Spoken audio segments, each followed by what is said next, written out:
Welcome back. Tonight we are getting a look at some of the first images out of Central America showing the damage from Tropical Storm Iota. This storm slammed into the Caribbean coast as a Category 4 hurricane, bringing powerful winds and rain to an area still recovering from another hurricane just 2 weeks ago.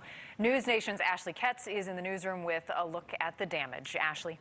Joe and Marnie, the extent of the damage is unclear right now because much of the affected areas are without power, phone, and internet service right now.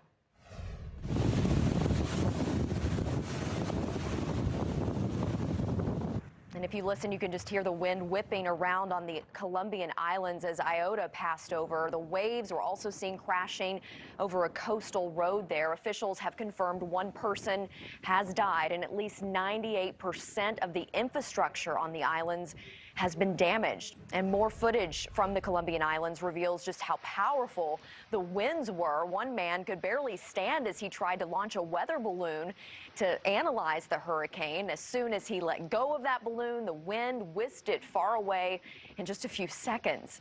The high winds also brought down trees and power poles and caused plenty of damage across Honduras and Nicaragua. Here you can see the Honduran army working to remove a tree that crashed down on top of a car. It's not clear if anyone was inside the vehicle at the time. The roofs were also stripped off of many homes and businesses in this area. Flooding, of course, a problem across the whole region. A brother and sister, we've learned, just 8 and 11 years old, drowned while trying to cross a flooded river. Others have had to face similar situations because as they try to evacuate, they are then running into washed out roads. The government officials are telling us that people are still missing and evacuations are underway in some areas where flooding is a major issue still right now. And this is something that we've learned from these storms.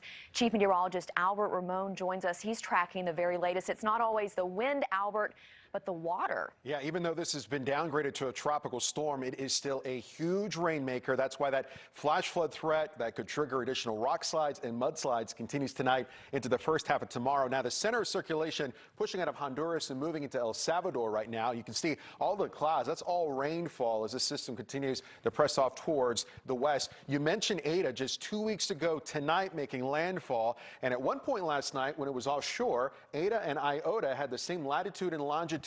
And at landfall, we're only looking at about a 15-mile difference. So one Cat 4 hurricane is enough, and that's 2 in a row in less than 2 weeks. There's a look at the forecast. This will continue to move off towards the west through El Salvador tonight, eventually weakening into a depression, but it's still a rainmaker. There still could be several locations in Central America, including Guatemala, southern Mexico, into Nicaragua that exceed 20 inches, maybe even as much as 30 inches. We'll continue to keep an eye on this. Joe, Marnie? Thanks, Albert.